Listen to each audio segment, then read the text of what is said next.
हमने उन वीडियो में देखा कि हम ड्राइंग में जो डायमेंशन दिया रहता है उसका लेआउट कैसे करते हैं। उसमें जैसे यहाँ पे F1 फुटिंग है, इसके बाद F2 फुटिंग है, यहाँ पे F3 फुटिंग है। ठीक है, F1 का हमने प्लान देख लिया, यहाँ पे है। उसके बाद F2 का प्लान देखा, F2 का प्लान यहाँ पे है। कितने बाई कितने का है, 1700 बाई 1200 का F2 का है। F1 का अपना है 1700 बाई 750 बाई ट्राइंगल में है। उसके साथ F3 का जो है वो है 1 मीटर बाई 1700, मतलब 1 मीटर बराबर 1000 बाई 1700, ऐसे बोल सकते हैं। इतना करने के बाद अब हम देखेंगे कंक्रीट क्वांटिटी निकालना है इसका। कंक्रीट क्वांटिटी निकालने से पहले हम इस वाले ड्राइंग पे जाएंगे। जैसे F1 का प्लान दिया हुआ है सेक्शन ए, उसके बाद एक दिया हुआ है सेक्शन DD। ये किसका दिया हुआ है, DD कटा हुआ है F2 वाले प्लान से। अब हम लोग सेक्शन यहाँ पे प्लान वाले में कौन कौन सा कटिंग हुआ है ये देखेंगे। तो F1 फुटिंग में जो फाउंडेशन है इसके प्लान में कटिंग हुआ है AA कटिंग हुआ है। अब AA सेक्शन AA देख रहे हैं। सेक्शन AA में देख रहे हैं, पहले 12 मीटर का पाइल करेंगे। 12 मीटर का पाइल करने के बाद इसमें कट ऑफ लेवल दिया हुआ है। यहाँ पे कट ऑफ लेवल, ये पाइल का कट ऑफ लेवल दिया हुआ है। ठीक है, ये 12 मीटर का पाइल होगा, उसमें कट ऑफ लेवल है 12 मीटर। यहाँ पे तुमको मैंने दिखाया है पाइल के बॉटम से कट ऑफ लेवल तक कितना हाइट है, 12 मीटर।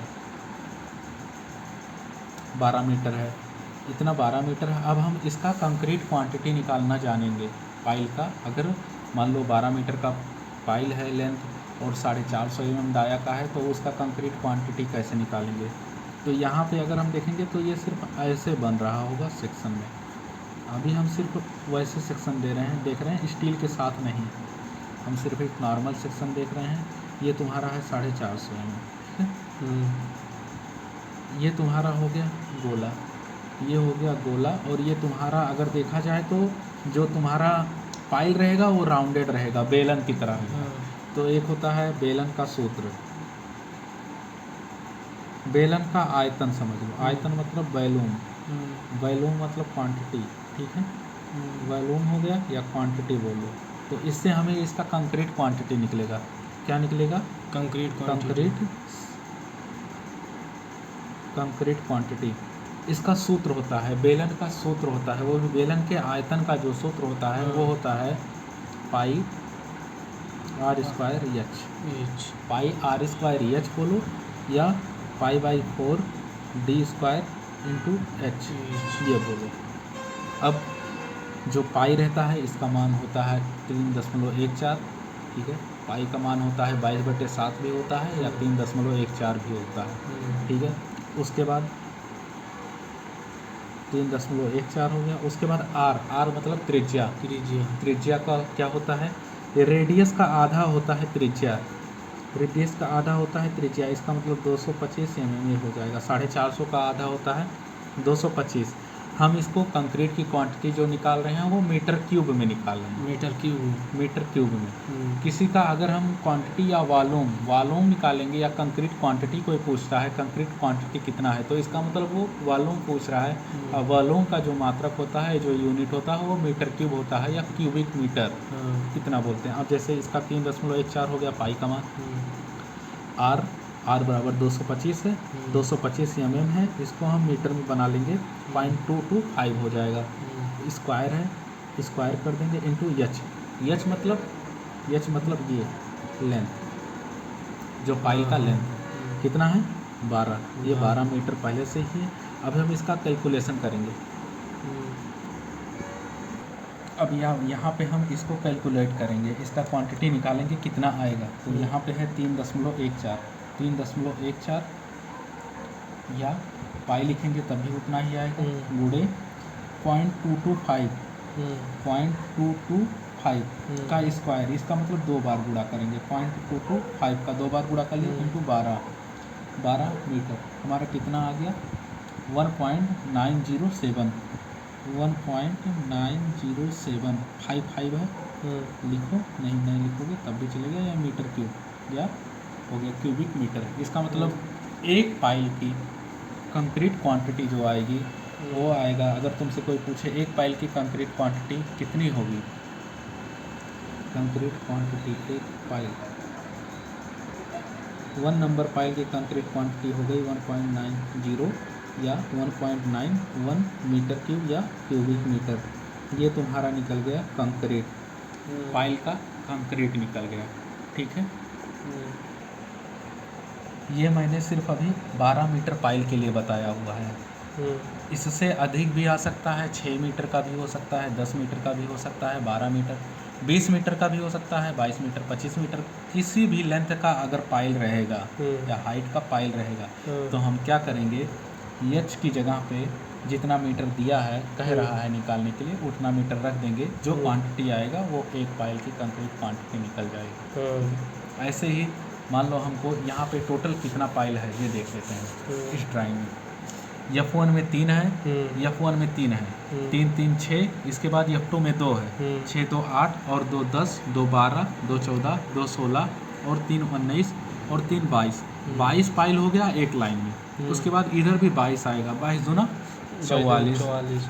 उसके बाद 2 पाइल यहाँ पे आ रहा है F3 वाले फाउंडेशन में, क्योंकि F3 वाला यहाँ पे है, यहाँ पे 2 पाइल आ रहा है, यहाँ पे 2 आ रहा है, इसका मतलब 2 पाइल यहाँ, 2 पाइल यहाँ, तो 44 और 2 46 और 2 48, 48, इसका मतलब टोटल 48 नोच पाइल होगा, ठीक है। अब इसका कंक्रीट क्वांटिटी निकालना है, कंक्रीट क्वांटिटी, तो क्या करेंगे हम, एक पाइल का है 1.91 गुणे 48 कर देंगे। अब देखो कितना आता है, यहाँ पे ये हो गया 48 गुणे 1.91 कितना आ गया, 91.68 मीटर क्यूब या क्यूबिक मीटर, ठीक है। अब जैसे पूरा कंक्रीट क्वांटिटी को पूछ सकता है, नहीं पूछता है तो कोई बात नहीं, अगर पूछेगा तो कितना बताना है हमको सर, 48 पाइल टोटल है, 450 mm डाया का है, 12 मीटर डेप्थ है, तो इसका टोटल क्वांटिटी 91.68 आ रहा है। इतना कंक्रीट लगेगा इस पाइल को करने में। एक चीज़ और ध्यान देना, कभी भी कहीं पे भी अगर पाइल हमको दिया हुआ है ड्राइंग में अगर पाइल दिया हुआ है तो पाइल का कट ऑफ लेवल ज़रूर दिया रहेगा, और जो कट ऑफ लेवल रहेगा वो पाइल की टोटल डेप्थ बताएगी या टोटल लेंथ बताएगा। जैसे यहाँ पे है, देखो ये पाइल के बॉटम से यहाँ तक हमारा 12 मीटर है, यहाँ से हमारा 20 मीटर भी हो सकता है, 25 मीटर भी हो सकता है, लेकिन वो देगा cut off level. Cut off level के नीचे यहाँ पे थोड़ा देखो, यहाँ पे पीसीसी पाइल कैप का किया हुआ है। अब हम उसके बाद पाइल कैप देखेंगे। पाइल की कंक्रीट क्वांटिटी आ गई हमारी इतना 1.91 एक पाइल का। यहाँ पे अगर हम सेक्शन ए देखते हैं तो ए में 3 पाइल है, ए में 3 पाइल है, एक पाइल यहाँ है, एक पाइल यहाँ है, एक पाइल यहाँ है, इसका मतलब 3 पाइल है। अब इसकी जो अगर कंक्रीट क्वांटिटी हम निकालेंगे तो निकालेंगे, गुणे 3 कर देंगे, 1.91 में 3 से गुणा कर देंगे तो जितना आएगा उतना हो जाएगा। जैसे 3 × 1.91 ये आ जाएगा 5.73। इसका मतलब एक फुटिंग F1 प्लान में 5.73 कंक्रीट हमारा लगेगा। अब इतना लगने के बाद अब हम देखेंगे, जब ये इधर हमको 2 दिख रहा है, ठीक है, यहाँ पे हमको 2 दिख रहा है, तो इसका मतलब इसने कैसे देखा, ऐसे देखा हुआ है कटा हुआ, तो ये 2 सिर्फ दिखेगा, ठीक है। अगर यहाँ पीछे से ये काटता तो तीनों दिखता। तीनों दिखने का मतलब एक लाइन ऐसे इस पे भी पाड़ दिया जाता है, यहाँ पे भी स्टील दिखा दिया जाता है। यहाँ पे नहीं दिखाया क्योंकि यहाँ से काटा हुआ है, सामने दिख रहा है, ये 2 दिख रहा है, ठीक है। अब पाइल हो गया, इसका पाइल कैप ऊपर का है। पाइल के ऊपर जो स्ट्रक्चर होता है 450 mm, 500, 600, 800 mm डेप्थ का, मतलब थिकनेस का, वो तुम्हारा कहलाता है पाइल कैप। इसके ऊपर पाइल कैप के ऊपर होता है कॉलम, कॉलम भी होता है। यहाँ पे कॉलम के साथ साथ बीम का भी सेक्शन दिया हुआ है। ये तुम्हारा जो गया हुआ है, ये तुम्हारा वाल का सेक्शन दिया हुआ है, वाल में ही बीम दिया हुआ है। ये 230/450 का, 230/450 का। जब RCC फ्लोर डिटेल से देखेंगे तब हम अभी हम यहाँ देख रहे हैं ये चीज़। इसके बाद क्या करेंगे, अब हमको पाइल कर दिया हमने, पाइल का कंक्रीट क्वांटिटी भी निकाल दिया। उसके बाद क्वांटिटी निकालने के साथ जीएल भी देखते हैं, फ्लोर लेवल कौन सा दिया हुआ है जो पहले से ही हमको पता रहेगा फ्लोर लेवल।